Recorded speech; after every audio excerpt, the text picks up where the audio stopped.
Okay, so I'm going to do a very brief overview of the Be Well project. You've all, if you're at this webinar, that means we hope you've signed up for Be Well. If you haven't, then you need to do so very quickly. The closing date is close of play tomorrow. And they're going to take you through what's in the survey, the timeline that we'll be looking at, and then some learning that we have from some other projects that myself and the team have worked on, how to get ready for the survey period, with some specifics around getting passwords, organising survey sessions, and some IT requirements. And then we've got an opportunity for some questions and answers at the end. And basically, you know, the call out is keep in touch. If you get stuck, we're here to help. So that's our agenda that we're going to work through today. There's quite a bit to get through. We're scheduled to take an hour. It definitely won't take an hour of me presenting, but we want to have plenty of opportunity for those of you that have questions that aren't answered and to have the opportunity to ask them. Okay, so I can see some people are still joining, but I'll crack on. So Be Well, as many of you will know, it's a new programme. It's led by the University of Manchester, where Lawrence and Neil and Megan are based, the Anna Freud Centre, where I'm based, and the Greater Manchester Combined Authority. And our colleague Hugh, who unfortunately isn't able to be here today, but I know many of you will have a contact with, is based at the GMCA. And what the project aims to do is bring together the academic expertise from people like the University of Manchester to really work with young people to make the well-being of young people everybody's business. So it's very much designed by young people. So the survey that we're going to talk about today will survey the well-being of young people across Greater Manchester. The questions within the survey have been designed with the support of young people. And the aim is that by collecting all of this data, all of the young people taking part will have shared with us how they feel. And those results can be used by yourself in schools, and we'll be supporting schools to do that, but also by other community organisations that are committed to working with us to make things even better for young people in Manchester. Okay, so the things that I'm going to be talking through today and some of the broader things around the project do build on experience within the team of large-scale pupil surveys. So myself and Neil have worked on a project called Head Start, which has been running in 6 localities across the country over a number of years and has a very similar kind of survey. So we're used to doing it, and through the process of Head Start and other projects, we've learned quite a lot of what things we can do that help schools and what can go wrong, and we've tried to make things even better for the Be Well project. So we've really developed those processes and procedures. There's a document on the left which, if you're interested, you can have a look at. What that does is give some case study examples of how schools have used the surveys to measure wellbeing in schools, what went well for them, and advice that they might give to others. So that's there as a link if you want to have a look at it. But some of the things that I'm saying today draw directly from what schools told us during those other surveys. So you're really benefiting from possibly some of the issues that arose during previous surveys, and hopefully we've addressed them now.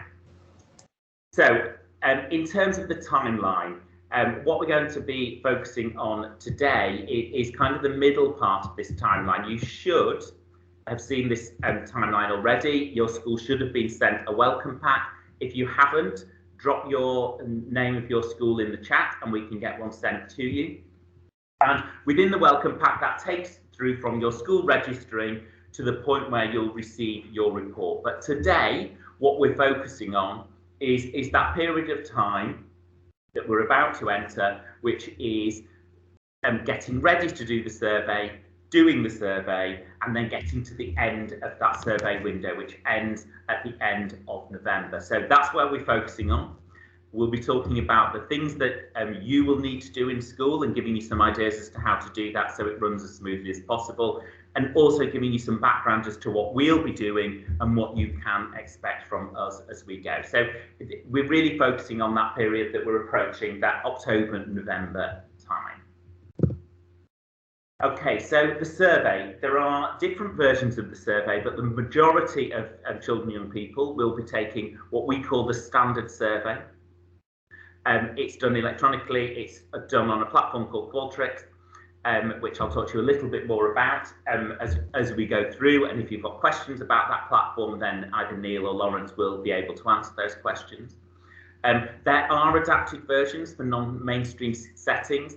I'm not going through those in detail today, but if you are interested in that and you work in a non-mainstream setting, I can send you a recording of the webinar that we did earlier in the week that explained those different surveys to you. So today I'm mainly talking about the standard survey, which has 115 items, which we will take young people around 20 to 30 minutes to complete. So when you're planning and preparing for young people in your school to take part in the survey, it's useful to know how long they'll take. There'll be some children that take less time, that whiz through it really quickly, take less than 20 minutes. There might be some that need a bit longer than 30 minutes. So bear that in mind when you're making your plans. We're going to talk about timetabling. So this is what we're working on, allowing at least 30 minutes for young people to answer it. Obviously, there's some introduction that's needed at the beginning of the session. We're going to provide you with some resources to support that introduction, including a video that explains it to young people. So it's worth thinking about when you're timetabling, ensuring there's enough time for all of that to happen. So we would suggest, we know school lessons vary in length, but it's likely to take a full lesson. It's likely to take 50 minutes to an hour for young people to complete it. If you did have some young people who needed a bit longer than that, who perhaps had some additional needs that meant that they needed to work more slowly, or they wanted to have some breaks and you wanted to build that in, they can come back to it at a later point, so it doesn't have to be done in one sitting. But if you are doing it in one sitting, the majority of children should be finished in half an hour. You are, and we'll provide guidance with this when the surveys come out, able to support, an adult can support young people as they're completing the survey. So it may be that if usual practice for a child is that they have somebody that reads things for them, then that's absolutely fine. You can build that in. We do ask that the young person is given some privacy to actually answer the questions. It's a confidential survey. So we want them to feel that their answers aren't being seen by anybody, that they're able to answer honestly, but you can support them to the point of them putting in their response. And as I said at the start, there are some adapted surveys available for non-mainstream settings, which are shorter and a symbol-based one. So the survey takes that they need a lesson, they need access to IT. It's an online survey. So one of the things that schools will need to do in preparation is to think about how are we going to group the children to complete the survey. From working with other schools, different schools take different approaches. We know that in many schools they decide that actually doing it in form groups is a sensible way to do it, and they schedule a time that the form can be together with access to IT equipment so that they can do the survey. So many schools choose to do that. We've worked with other schools who have actually looked at the timetable and seen when groups already have access booked to IT equipment and decided that's the sensible thing to do there. So I know in a school that I was working with on another project, they actually did it in their IT lessons rather than in form periods, because that was when they knew they'd have access to the computers. So think about what groupings are going to work for you. Think about what the logistics are around those particular groupings. It's year 8 and year 10 who will be taking part this year. So however many children you have in year 8 and year 10, that's how many children you need to be thinking about the groups for. So it can potentially, in a large secondary school, be quite a lot of survey sessions that need to be arranged. So each group needs an IT slot booked when they can access that equipment. And that needs to be enough devices for every student to be able to access it with some element of privacy. We know in some schools that can be challenging, and sometimes smaller groups are needed to enable that to happen. So think about how every young person in those 2 year groups is going to be given the opportunity to respond to the survey. What we also ask is that you keep track of who has had the opportunity to do the survey. And usually there's a necessity for some mop-up sessions, I call them here, when children that were absent and or missed it for other reasons have the opportunity to take part too. So we want as many young people to take part as possible. The opt-out letters have already been sent to parents, and they've been being collected by the central team in Manchester. So there will be some young people that aren't that their parents haven't given consent for them to take part, that have opted out. There may also be young people who don't want to, and that's absolutely fine. But there will be some young people that actually don't have the opportunity and need those mock-up sessions. What we would also say in terms of making arrangements is it's great to book the IT rooms. You know you've got the computers in there. It's worth checking that all of the devices are actually able to access the survey. And I'm going to talk to you a little bit more about how you can check that as we go through this session. So in terms of IT requirements for the survey, it's designed, the platform we're using, the Qualtrics platform, should work on any of the kind of main web browsers that you should be using, the ones that are listed there. You can also find out a little bit more information on there. There's a link there that tells you a bit more about Qualtrics. What we would suggest is if you've got IT staff with you today, that's great, they'll have heard this. Otherwise, it might be worth sharing this presentation and the recording with your IT staff and pointing out to them some of the things that I'm talking about here, and they'll be able to check that we've got the right web browsers on it, on the computers that are being used, and this isn't going to be a problem. There is the survey website. The link is there for you to try. Check in advance. We don't want, I used to be a teacher. There's nothing worse than being in a room with 30 children and the IT deciding not to work.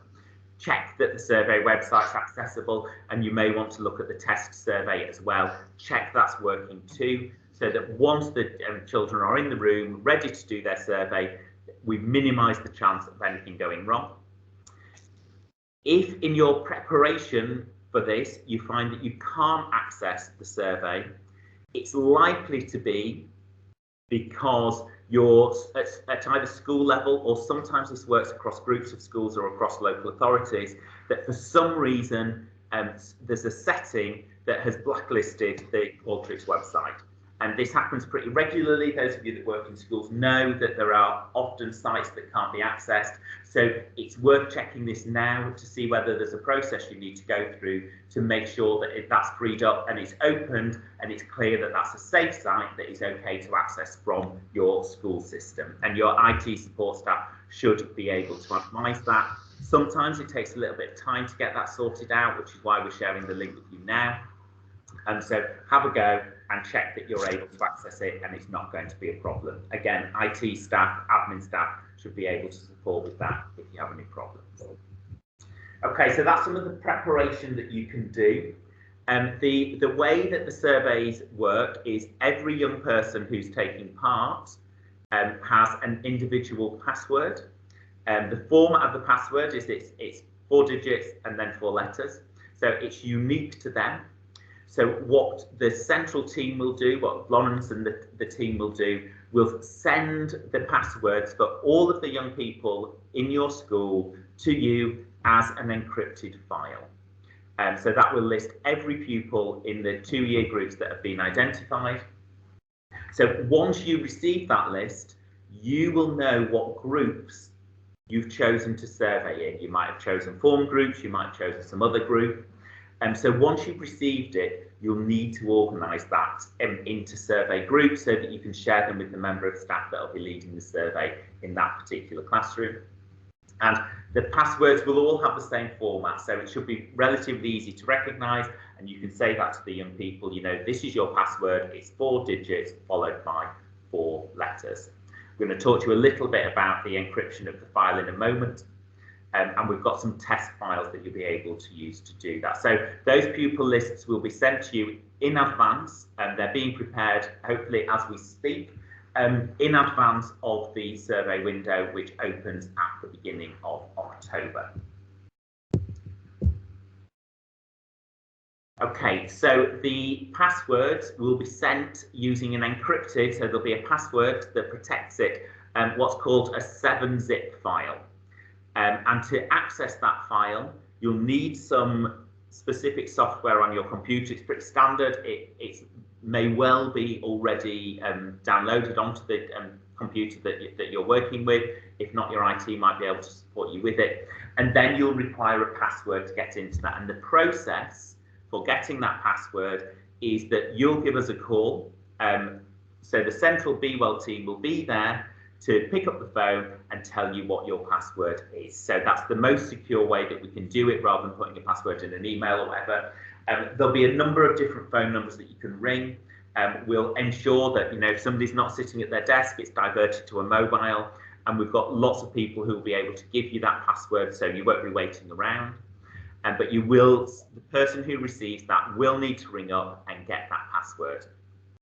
And then once you've got that password, you should be able to open that 7-zip file using one of the programs that's there. They're free bits of software, really commonly used within IT. If you're not sure whether you can access it and you want to be prepared for that, so that you know when your password file comes through, then there's a test file available to download, and the link to where that is on the screen. As I said, you'll be getting this presentation afterwards, and the password for that is short space passphrase space 123. So have a go. If you have any problems accessing it, in the first instance, it's probably better to talk to your IT staff. If your IT staff aren't able to work things through, then do get in touch with us. So either email us or give us a call, and somebody should be able to support you. So once you've extracted the spreadsheet, it's an Excel spreadsheet. Once you extract it from the 7-zip file, then you'll need to organise the survey password. So what you can do, and again, this is where, if you're not a member of the IT team or you're not a member of the admin support team, draw on those people for advice. And there is the possibility that you can link with your system, your internal system that has every pupil's unique pupil number, and you can use that using a mail merge to link the spreadsheet, which will have UPN and their password, with the pupil's name from your UPN system. So you should be able to do that. And then from that, depending on what system you want to use, you can email it direct to the individual student. So they have their password, and you can put the survey link in there, and that's all sent out to them, so that when they sit down to do the survey, they've got the information they need. That's the more technical way of doing it. You may choose to be a bit more old school, in which case you've got the survey spreadsheet. You can print it out, you know, cut it up into the bits that each teacher needs, and you can distribute it either on paper copy or send the lists out by email to the teachers. So that's up to you how you choose to do it, but it's a reminder that they will need to be organised into the groups that you've chosen for the surveys to take place in. So we don't know what those groupings are, so that's a piece of work that has to be done on the ground in school. So once all of that preparation is done, what the person, the teacher or other member of staff that is leading this survey completion should have a list of passwords for all of the young people that they're working with. The sessions have been booked, so we're in the room ready to go. We do ask that you brief the pupils prior to the survey, at least 24 hours. That's just to give them a bit of time to think how they feel about it, and give them time to think whether it's something they're willing to take part in and whether they want to opt out. So give them a bit of a heads up, and we'll give materials for that. And then once you're in the room, the survey will need to be introduced. And again, there will be a slide set to support with that. There's a video that's been designed and made with young people that explains the survey for young people. So lots of materials to get people ready so they understand what to expect and how to respond to the survey. What we do also ask is that you do plan some activities that can also be going on during that survey period, during the lesson when the survey is happening, because there will be some young people that finish really quickly, and what we don't want is for the young people that haven't finished yet to be disturbed by them. So have something on hand for those that finish early. There may also be young people in the group whose parents have opted out. have opted them out of the survey, so they'll need something to be getting on with while their classmates are completing the survey. We do also ask that if there is a young person, and we talked a little bit about mop-up sessions, but if there are young people in your school who couldn't take part, do let us know. That might be because the young person said they wanted to opt out and they didn't want to take part. As I say, that's absolutely fine. It's just helpful for us to know that they've opted out. There may also be young people that were on your password list, but actually are on an extended absence. They might be unwell and out of school for a period of time. Or it might be that there's obviously a time between us producing the lists, us sending them to you, and you sitting the young people down in front of the survey. It may be that they've left the school. So if there are young people that were on your original list that haven't taken part for whatever reason, if you could let us know, that's really, really helpful when we're doing our analysis, because it means we know what the makeup of the group was and if there are any patterns to who didn't take part. Okay, so if you need support through the process, particularly technical issues around the 7-zip files, the accessing the survey, pupil survey password problems, Lawrence, who introduced himself earlier, is available, so you can drop him an email, either direct, his email address is there, but also you can contact the central BeWell team inbox that's monitored by lots of us within the team, and what we do, if we access that on a regular basis throughout the day and forward the email to the person that's best placed to answer. So either of those options is absolutely fine.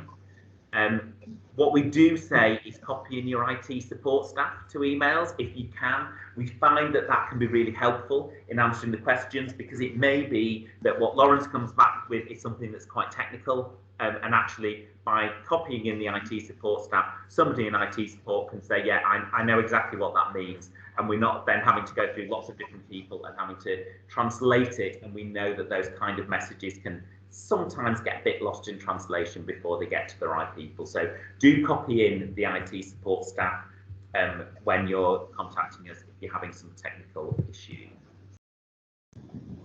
Okay, so that's kind of taken us through what the process is. The young people sit down, they do the survey, and then to a certain extent, once they finish the survey, you can forget about it. And during the next period of time, once those surveys are completed, there'll be people busily in the team doing the analysis and preparing the reports so that we can share your interactive reports with you. By the end of January is our aim. We've got tight deadlines to get finished, and we will be sharing them with you. And we'll be doing additional support that sits alongside those reports when that time comes. Okay, I'm going to go past this slide and come back to it in a moment. So, in summary, if you've got any general questions about BeWell, then the website's there, gmbwell.org. If your school hasn't signed up, we think most people who are here today, they have, and that's why they're here, then do sign up now. The 3 tasks that I would ask that you prioritise in the next few weeks is, first of all, if you haven't done so already, engage your IT team, let them know this is on the horizon, share these slides, and share the recording with them, and let them know that this is upcoming and get them engaged as early as possible. Experience tells us that the sooner you talk to IT, the more likely it is that they can avoid problems arising further down the line. Start thinking about planning your groupings and timetabling your sessions. What's the sensible thing that's going to work for your school to get those young people in front of a computer with sufficient time to do the survey? What's going to work for you? You know the logistics within your own school. You know how your timetabling works. You know how much IT equipment you have. And so start thinking about those things, remembering that you could be, depending on the size of your school, you could be thinking about surveying quite a few hundred children. So there's quite a lot to plan. And what we don't want is it coming up too quickly and then schools struggling to manage. So if you can think ahead with those groupings and timetabling the sessions, then we know from experience that that can be really helpful.